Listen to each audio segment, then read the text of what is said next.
In the streets of New York, dope fiends are leaning for morphine. The TV screens follow the homicide scenes. You live here, you're taking a chance to look, and I take one glance. There's a man inside an ambulance. The crowds are getting louder. I wonder how the people wanna go fight for the right powder. People hanging in spots. They waited till the blocks got hot and got raided by the cops. I'll explain the man sleeping in the rain. His whole life remains. This is the study of defense.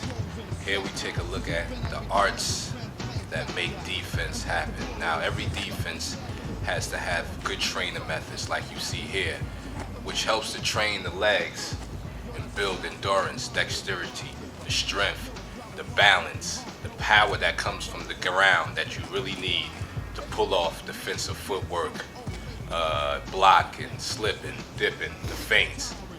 So this is one of the methods I've came up with to train the legs, build up the legs. People have used squats, but this here helps you to build up your legs, and at the same time, you're learning how to transfer your weight from one leg to the other, which helps with balance, and balance is power, and power is the basic core thing we're trying to develop here. Not strength. Strength is in the limbs. We want power from the ground. So here, another art that looks at power from the ground is Tai Chi. This is push hands.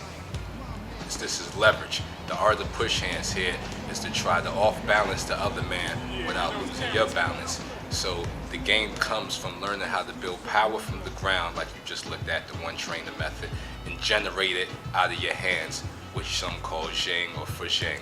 But this is a Chinese system, Tai Chi, and this is the trainer method. The sensitivity is the defensive side of it, which is you wait for the man to lead, and then you lead him in the emptiness, as my teacher would say, Mr. Wilson Pitts.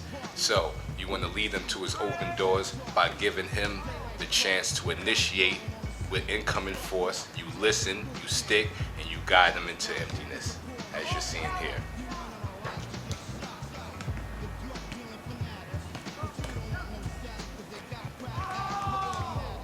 Rooting is the key to Tai Chi, the ability to hug the ground and have a low center of gravity. And these are the things you develop as Wilson Pitts, my teacher. The training methods he made me do, Golden Rooster stands on one leg for 5 minutes, which sounds simple until you're standing on the one leg and you're shaking and sweating, and you find out that you really don't have the base that you thought you have. And Tai Chi helps build this base of standing on one leg, transferring weight to one leg, and this also helps you in boxing. The transferring of weight through your legs is the snap you need to come out through the end of your punch.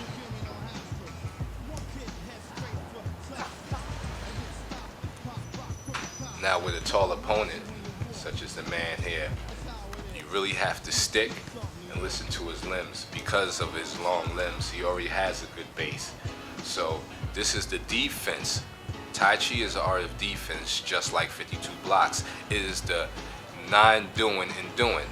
You try to do as much as you can by doing less. And here, to do that, you have to stick. You have to be able to feel the man's intentions and see what he's trying to do and lead him into emptiness, as my great teacher, Mr. Wilson Pitts, would say. He's a very long man. Yes, I see. They say 4 ounces move 1,000 pounds. That's one of the things in Tai Chi. So this is not a muscle up sport. Here we take a look at the art Pa Qua and the family with Tai Chi. Another defensive art that believes in doing by doing less and letting your opponent lead them into emptiness. There's a lot of foot sweeps. There's a lot of choke holds. This is a grappling system. The founder of Pa Qua was told he had to learn how to walk around the tree until the tree walked around him. So there's a lot of footwork in Pa Qua.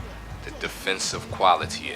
Defense starts in the feet. Power starts in the feet. So this art here centers around the feet. You spend a year learning how to walk the circle before you learn the forms.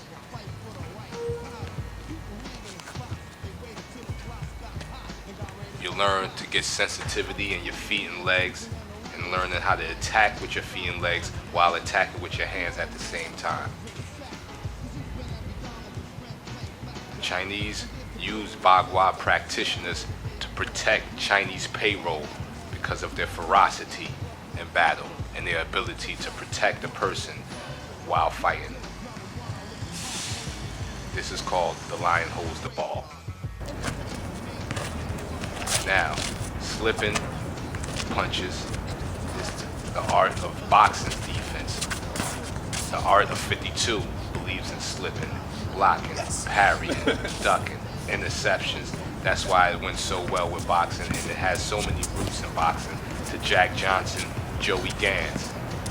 So to practice the art of slipping is necessary. To learn how to use your footwork to stay out of your opponent's range, and coming into range when you want to punch, and stepping out of range when he wants to punch. Learning how to move your head with your feet to throw him off. Control the gap, control the rhythm, control the pace. These are defensive qualities that lead to offensive moves.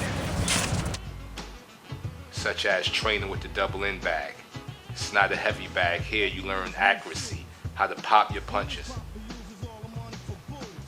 The jab, using the jab to set up your punches. The defensive jab, coming off of skull and crossbones, throwing hooks, going from defense to offense.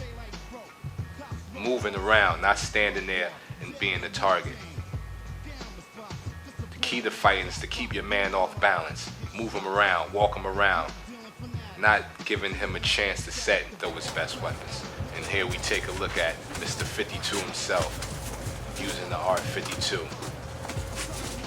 to block, intercept, back to the wall, close quarters, to throw off combinations. So these are the ways you should train when coming into the world of 52. This is how we train. These are the things that we look at. The defensive quality. Defense not in the sense of defense, offense. Defense in the sense of defense. Learning how to block, parry, use footwork. So you have been training with Light Burley. Let's go defense. I also got a 38, don't give me no hassle. One kid head straight for the top. And get stopped and pop, rock, crooked cop. Look behind you when you walk. That's how it is in the streets of New York.